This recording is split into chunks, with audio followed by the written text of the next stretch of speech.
This is Explosion Network's Fast and Furious podcast, and we don't have friends. We have family.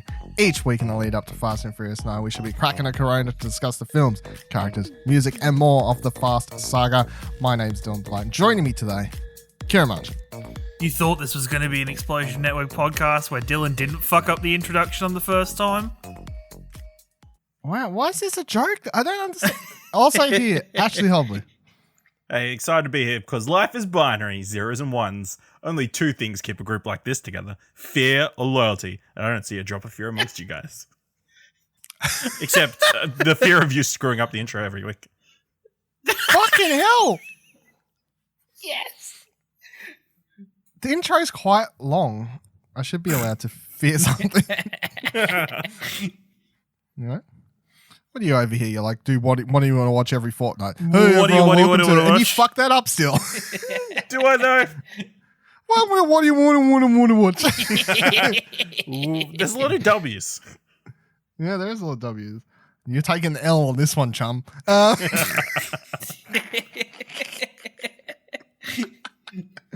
What a show. So this week we are talking about, of course, Furious 7. It was released in 2015. Directed by James Wan. This is important because it's the first one for a while without Justin Lin. This is the first one without Justin Lin since the franchise got revitalized. Still written by Chris Morgan.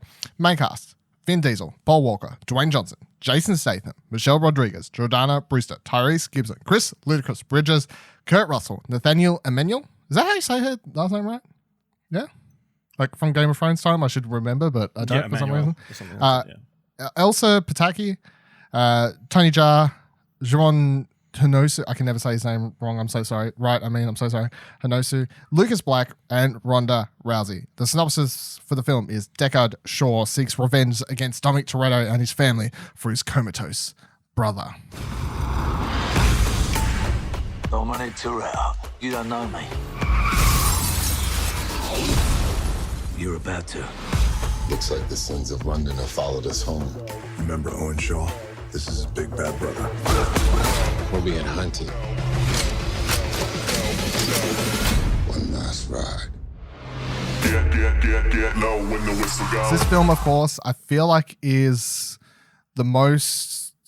It's the most important, I guess, in a lot of ways. As a whole franchise, like it is the point. You know, it is the defining point for this franchise, and it's definitely the most, I think, successful of all the films. I believe this one's made the most money. Like it made a shit ton of money when it came out.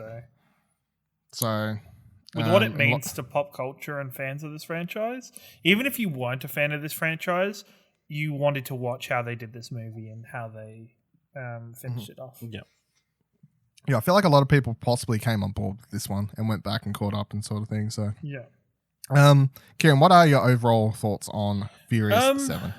I really hate watching this movie because Jesus Christ. And it's something that I always like. I put this off until probably the very last moment to watch this for this show because, and even watching it, I got most of the way through. I was like, oh, this hasn't been so bad. I thought blah blah blah. It gets to that last scene on the beach, and I start ugly crying every single time. Like really goddamn badly, like total like tears, and just like it just hits me like a brick wall because I think I mentally blank out that they have the like video montage of like all the way through his life and everything, and his scenes in Fast and Furious and everything, and just having those moments and just to like even though it's actually nothing to do with the character, really. It's more Vin Diesel taking his opportunity to say goodbye to his friend in this movie. Yeah. And even though you're like, it kind of, you know, it's building to it, but at the same time, they don't really mention that Brian's going to leave until the very end of the movie. And then it's just this really, it's almost like a eulogy. It's this heartfelt, like, goodbye from Vin Diesel. And you just start ugly crying. I just can't help myself. I can't stop.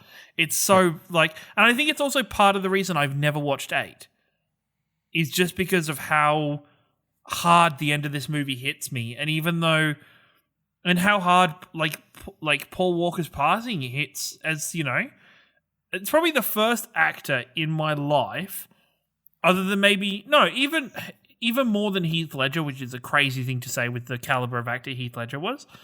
This is the actor in my life that probably hit me the hardest with their passing. Because it was an actor that had been around throughout my childhood in movies that I had connected with in my younger teenage years, that it was just a very shocking thing. And then to see it done in this way was amazing. Yes, the rest of the narrative of this movie is clunky as fuck. But as a whole, like, just that ending means this movie is, like, just priceless to me in my heart. I'll just jump in here and say basically everything you just said, I agree, like, feel the exact same way. I've watched this movie a lot, and every single time I'm crying at the end. I don't know, maybe we'll get to a point here where I start fucking crying in this thing if we start talking about certain things, because exactly the same to you. I feel like I can definitely say without a doubt, like, there's been some of the celebrity deaths where I'm like, oh, that made me like sad, or, you know, something like that. But I can definitely say without a doubt that Paul Walker's death was, I would say, the one that has hit me the most, full stop, throughout my life so far, like celebrity death. Because he's the only actor that I watched all of his movies growing up. Everything. A lot of them were terrible, but I don't give a fuck. Like, you know, because he did a lot of different franchises. He was trying out horror movies and whatever else. He did Into the Blue with Jessica Alba. I was like, I'm a fucking high school. I'm like, oh, fucking Jessica Alba. You know, like, Paul Walker's in this. I'm watching this damn movie. And then, of course, the Fast and Furious movies, like, one of my favorite franchises of all time. So yeah, it's like, when I can definitely say that his death is the one that's hit me the most, full stop. And it makes the movie hard to watch, but at the same time, it makes it special. And also, everything you just said, I agree. I think that's the reason the last scene works, is because it's like the movie ends, it kind of fades to black, sort of, and then they come at the beach, and the beach scene isn't even really the movie anymore. It's like, just, it is out of character. Vin Diesel just doing this eulogy, saying goodbye to, like, even just the moment where Tej tells Roman to shut up and just watch. Yeah, is so heartbreaking, where you're just like, this is their moment of not just saying goodbye to the characters as characters, but this is their moment of saying goodbye to Paul in such a public way. It's just so, it's heartbreaking to watch. And especially with that music playing underneath it, like, even just the moment that piano piece starts playing underneath everything, you're like, fuck, here we go. Oh, okay, here, this is why I don't like watching this movie. Here we fucking go again. Here we go again. Here come the waterworks. Yeah, exactly. Every time.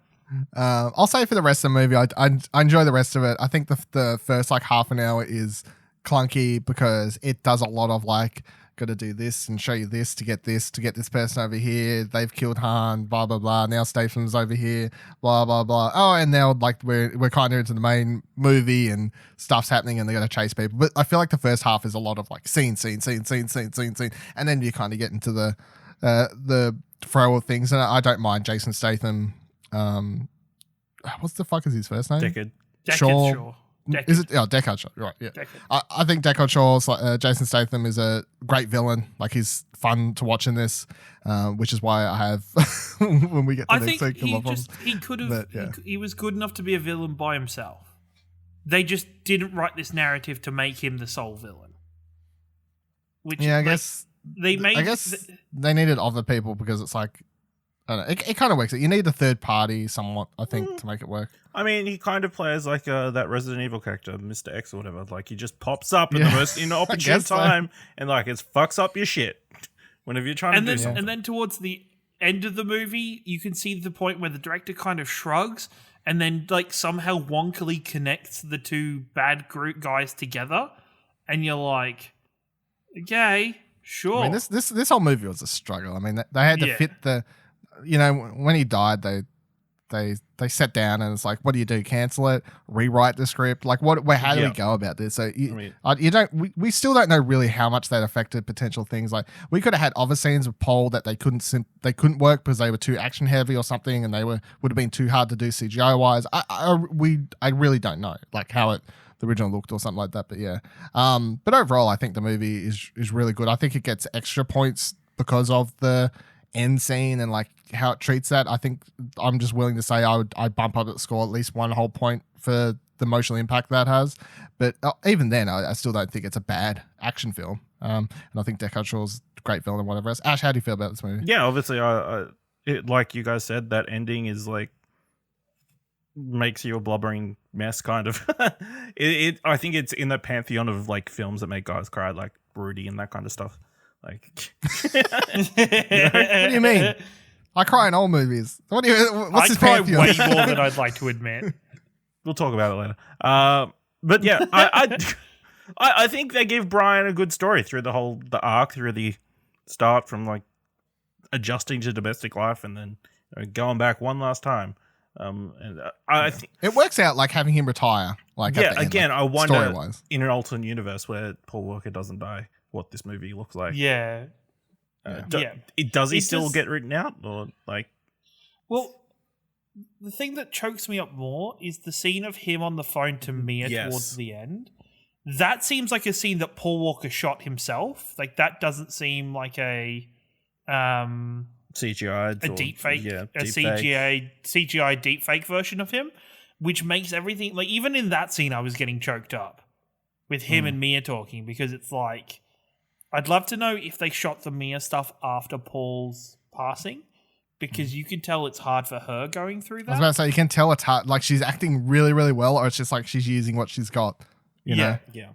she's making it work for her.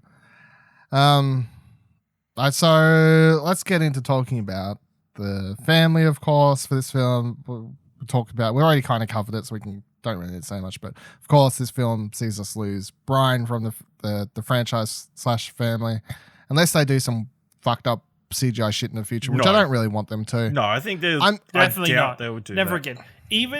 Even this movie, what this movie did, and I understand the parameters they were working within because of it, and they weren't prepared to do it. This movie, even like some of the CG is like very noticeable at times. Or I don't think so. I think this movie has the best use of that CGI technique. Nah. More so than Marvel. There's like some and shots what else. that Nah. aren't great, like the There's shot just- where they're looking over Los Angeles, like all the whole group together. Yeah, but I still say overall, like compare this to like I still think this looks better than Tarkin and Leia No. and any of that stuff. No way. Looks better than Leia. Doesn't look better than Tarkin. The problem I think it is, and I think it might be just because the problem for me might just be because of how long and how important this character is to this movie.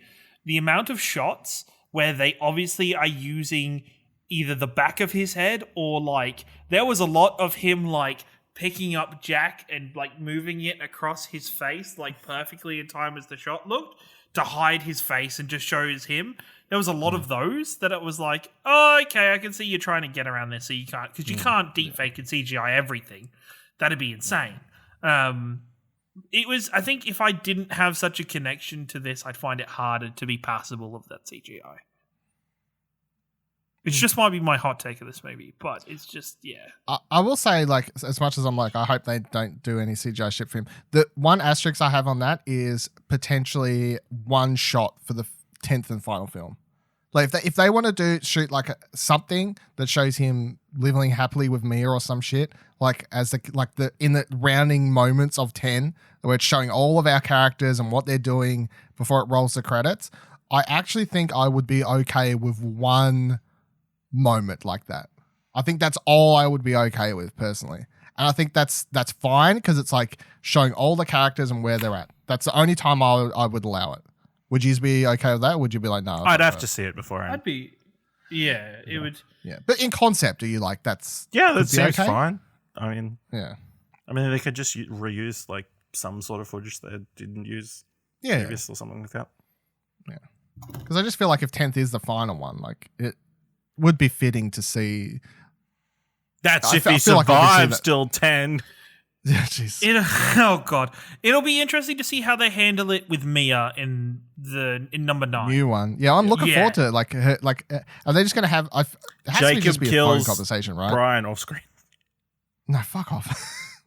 I feel like it just has to be a phone conversation, and like they could have a shot of like you could hear like the kids playing in the background. The camera could be facing her, And you could like she turns to camera like she's talking to like Brian off screen kind of thing, and she could be like, "I've got to handle this. Are you okay with it?" And then like it just cuts. Like you don't need to hear him say anything, but like having her talk to him but us not seeing him, I think is the like they could get away with a quick scene like that of her being like, "It's my brother, it's family. I've got to. This is for me. This isn't for you." It Brian. does feel. The problem with that is it feels very weird of Brian just letting her do it by herself. Yeah, I mean, because yes and no. The whole movie is Brian is part of that family. Brian, yes and no, but it's like if someone's got to stay there with the kid, like maybe for once it's like him being like, you know he what, has a broken leg. I did the last one. Yeah, well, I mean, he did 7. You know, she stayed at home. She's on the phone. She's like, "I'm so sorry we took that trip to the Alps and you broke your leg. Hey Dom, how are you?" Yeah, I mean, maybe. So our one new addition to the family in this film, though, is Ramsey, who I guess when you first meet in the movie, you don't really think that she's going to end up being part of the family. But I mean, and maybe even by the end of it, Kieran's like, "But is she?" And the answer to that is yes, because she is part of the group come 8. So I can confirm she is actually part of the family and introduced in this film. So she's also in the trailer for 9, so I guess that's kind of... Yeah, she's also in the trailer for 9, exactly. Yes. I don't know if you saw her or not, so how do we feel about Ramsey as a character and like her how she works within the group, especially as like kind of Tej's partner, I guess? I mean, she adds a new dynamic to the group. Like she's not like anybody else, kind of. You know, she's got the. Is she though? She's a lot like Tej. Yeah, but better. Yeah, but yeah, and but actually also knowing, because Tej. But also, I think it's not worth comparing her to the male counterparts and being like they're adding like a thing. Like you got to remember, up until this point, there's like there's 2 main girls that kind of come and go. One of which they fridged for like a movie or 2, and then also. The other one they the other one's like I'm on baby duty, and then another one's like, "Oh, I slept with Dom for an episode and now I'm off because your dead girlfriend's." Like the women don't exactly get the best end of the stick. So introducing another strong female character that's also not just like the other ones were like all Dom's girlfriends, of course, be that what's her name? Elsie? No, what's the police? What's her name? Oh, I'm forgetting what the fucking character's name is. The police officer, anyway. Her and of Elena. course, Elena. Yeah, so it's like like she's that strong, kick-ass police officer. Yeah, yeah, that we couldn't remember her name. Yeah, it's like strong, kick-ass police officer, and then Letty is also like the kick-ass kind of character as well. And Ramsey is tech chick, but also hot tech chick. So not like nerdy girl with glasses. Hot, but they could have gone the hot with glasses nerdy girl route, but they just went for no, like she's just who she is, but tech chick. Yeah. Before we move on quickly, I just want to mention, seeing as we brought up Elena, there was that moment with her and Dom, and it's like interesting that they had that moment in the hospital. Like, and Noel, like, obviously she knows something that we as people who've watched 8 know, and then. Yeah, you're doing fan reading, which also I will note that without spoiling it for Kieran, that I hadn't watched this movie since 8 came out, and rewatching this had a similar thought where I was like, did they do that on purpose, or am I just reading into that because that's what I do? But if you had the same thought, then I'm like, fuck, it does play, like it does play quite well that she's like. She seems like she has something to say, but she doesn't say it. I mean, the timing. Kieran, strap in for next week. I don't know how any of the timing. It does work out. It does. I thought about it, and it does. Anyway, Kieran, wait until next episode, and you'll find out what we're talking about. Yeah, indeed. It's fine. Yep. The surprise is coming. She's a robot. I will say back on Ramsey quickly that I think I need to see her in 8 to understand her better and to know her better, because in this movie she is a little bit damsel in distress when they first meet her. Oh, 100% when they first meet her. She doesn't fill out that well all throughout, or she doesn't get the opportunity to. So I think seeing her in the next movie and giving her the more opportunity there will probably help me understand her role and everything. Yeah, I think as much as like I have problems with 8 for specific things we'll talk about, and I've been teasing throughout this entire podcast, you do get a better idea of like her being part of the group in 8, of course, because especially by the time 8 runs around, it's sometime, like I would say, I don't think they give an actual thing, but it seems like it could have been like a year, 2 years, honestly, since this one. And she feels a lot more like homey with the group, and also especially like Tej in that movie. Like they're like, we're down, to fuck. So that's how that works. Also, I want to give out, although he's not part of the family, but family adjacent kind of thing, I want to give a shout out to Hector for being in the movie for 10 seconds. We haven't seen him since the first film. Everyone, that was a cool. It's not really a cameo, but cool character to see come back for 10 seconds. Hector in every movie he's ever been in. Hector. Yeah, that guy. That guy. He's pretty great. Shows back up as Hector. And then also adjacent family, Mr. Nobody, because he's not part of the family, although he becomes part of the franchise, I guess is the word I'd put him under. Like he's in this one, and then he's also in number 8, and then also the whole idea of his secret organization becomes very relevant for the franchise going forward, because even though I haven't watched that animated kid show, in that one of the characters is like Mrs. Nobody or some shit. So it's like his whole organization is important for the franchise going forward. I like Kurt Russell as an actor, so I'll enjoy anything that he's in. I enjoy him in this role. He seems like he's just having fun. Yeah, like he's like you can almost exude him being like, yes, finally a role that I can just have fun with. It's not a serious active role, and I don't have to worry about it like I worried about Tron Legacy. And then he carries on with his life. Yeah, pretty much. Ashley's face. I think you're thinking of the wrong actor for Tron. Like, isn't it? No, Kurt Russell's in Tron Legacy. Who do you think it is? Isn't Kurt his dad? I was like, Who? No, Jeff Bridges. It is Jeff Bridges. It's Jeff Bridges. Fuck. Okay. Yeah, it's Jeff Bridges in Tron Legacy. Don't worry. Never mind, everyone. Ashley just dominated me with his what do you want to watch attitude. Yep. I didn't like his face. It was scaring me. It was like something went wrong with the audio or something. It's like this doesn't make sense.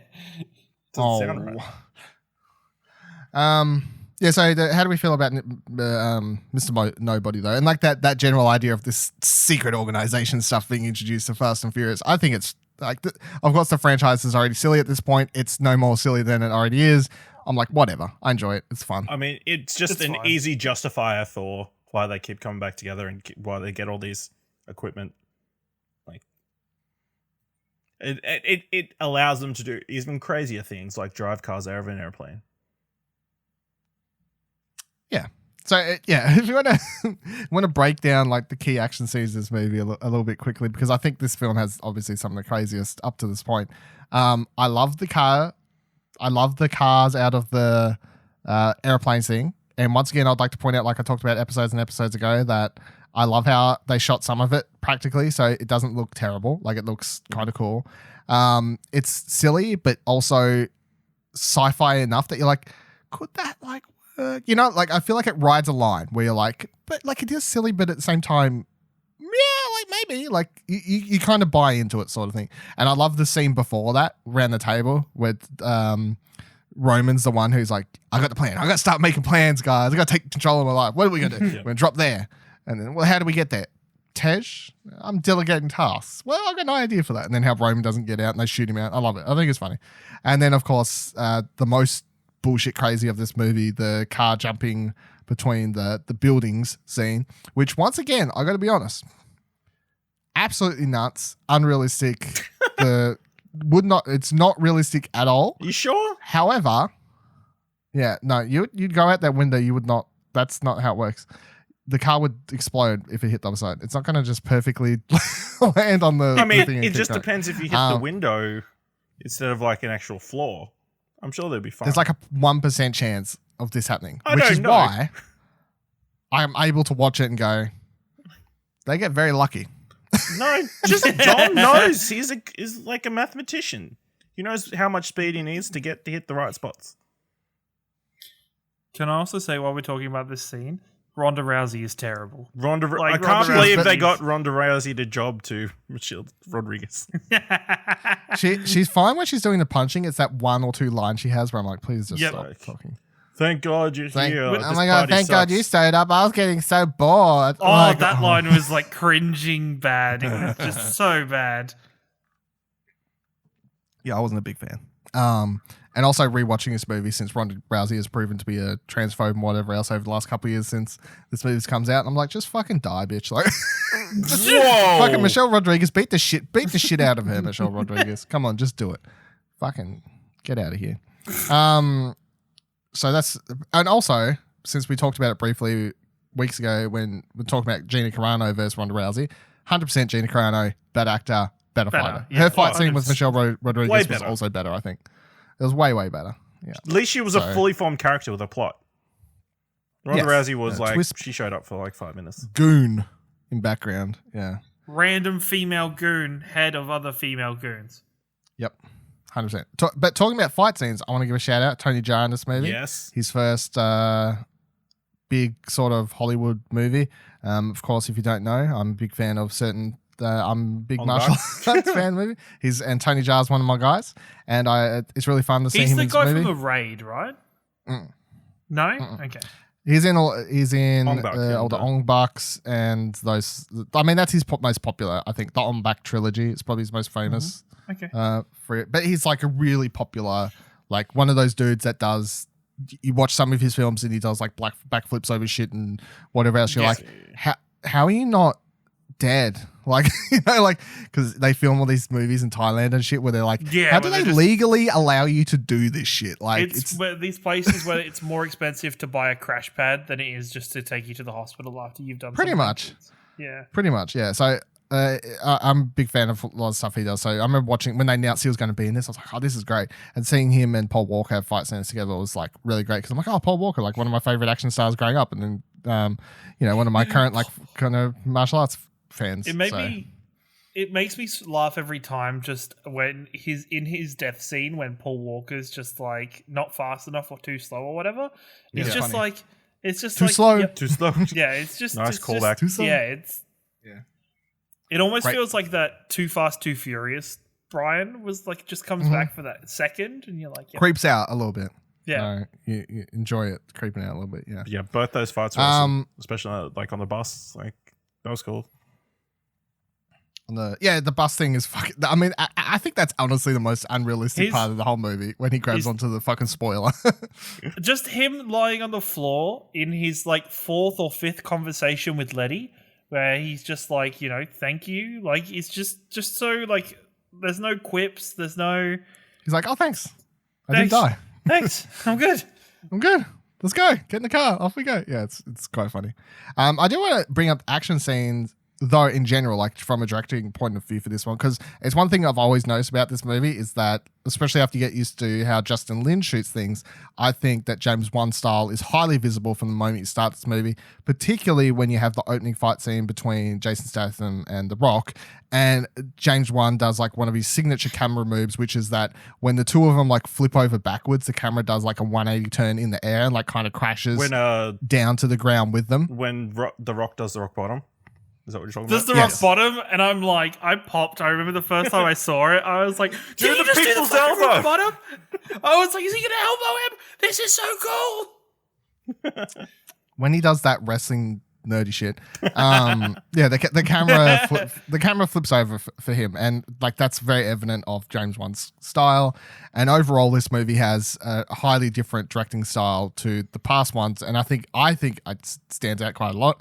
But I think it's good. Like I think James Wan directs a good Fast and Furious movie. I think also I think he gets the fine line between silly and Fun. like making it believable. Yeah. Like he gets it. I think, and that's the reason like I think he's going to have success between doing his sort of smaller budget horror movies, which he's proven to be quite good at. And now he started exploring action movies, and this was obviously his first foray, and then he's done Aquaman and whatever else. I think he's proven that he's able to do action quite well. I really enjoy it. Does anyone else like think he's bad, good? You know, does anyone even not notice? Do you notice this, Kieran, or you're like, well, it's No, I do notice the stylized choice of it and the differences there. It's not something, I guess I'm just not aware enough to go, oh, this is a directional choice or this is his kind of style. It's just, I like it. And I'm like, cool, that's a nice cut. That's a nice use of the camera. It's not something that I guess because I'm more of a narrative person where I look at what the writers are doing and how the writers are investing their time in the movies rather than the actual camera focus of it. Yeah, Well, fair enough. Okay. I mean, I'm pretty much bringing this up because I'm gonna not to spoil next week, but I'm gonna say that next week. I mean, look, I enjoy watching 8 as a Fast and Furious movie, but I have a lot of complaints about it, and one of my complaints is that I don't think the director of that movie, Gary Gray, has the directorial chops for Fast and Furious where he can ride the line, and I think we'll talk about that more next week. So I just want to bring up that the last 2 directors of this franchise have managed to ride that line quite well, and we'll see an example of when it doesn't work next week. All right, so let's get any last things, Ash, things. I mean, it gets kind of bonkers crazy, the last action sequence with the drone. It might I think it might go on a little bit too long. Is there anything like they're chasing them down? I feel like they could have condensed a little bit. Honestly, it felt like it was shorter watching it this time than I remember it being. It's been a couple of years, I think, since I watched it, so it felt shorter. And it's awfully convenient. The Rock just walks to several different places at exactly the right time. Hey, one of the times he drives an ambulance. Yeah, I got to give a shout out. This isn't like my favorite line or whatever else, but so I got to give a shout out to not to say if I'm stealing someone's. I'm sorry, but the part where he literally looks out, sees stuff exploding, looks down at his arm, and just flex breaks it and goes, "Daddy's got to go to work." It was so good. Every time I'm like, how does the Rock come back into this? And then as it starts, I'm like, oh yeah, he breaks the cast by flexing. But also the fact that he sees exploding and he's not like, "What's that?" He just goes, "Toretto." Yeah, he knows what's going on. It's so silly, but it's so good at the same time. I love it. Kieran, you got nothing else you want to mention? No, I'm good. I'm pretty good. Cool. Let's move into favorite line. I went for, let's say Ash goes first this week. What is your... No, actually, no, you did with Kieran. What is your favorite line? Fuck you. I think I'm trying to change it around. This could be what I think is the dumbest line of all of the Fast and Furious movies. I honestly think it's the dumbest line. And it made me laugh out loud because I forgot it was a thing. But it's Dom Toretto saying, the thing about street fights, the street always wins. And then he does the fucking smack on the ground. And then he stops the ground and it's enough force to break the rest of his car. It's not a street, it's a car park. Also, I want to point out the fact that you literally see that fucking Decatur get crumbled under 10 foot of fucking cement, but they make sure they get one shot where you can see his head's not crushed or anything. But I'm like, that dude's bones are all broken, right? But no, it's fine. No, it's fine. He can walk to his prison cell at the end of the movie. Yeah, he can walk to his prison cell. It's fine. It survives. Ash, what's your favorite line? I think I might be stealing yours as well, but I used to say I lived my life a quarter mile at a time, and I think that's why we were brothers, because you did too. No matter where you are, whether it's a quarter mile away or halfway across the world, you'll always be with me, and you'll always be my brother. It was like he was always watching the end of the movie again.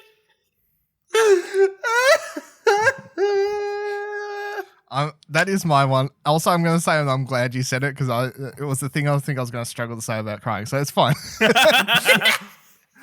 Because before we started recording, I fucking typed it up into my notes on my phone here. And as I was typing it, I started crying. I'm like, oh God. I think you should say it. No, I can't. It's horrible. I got two more. You can't tell someone they love you. They'll marry the whole time. Who knew?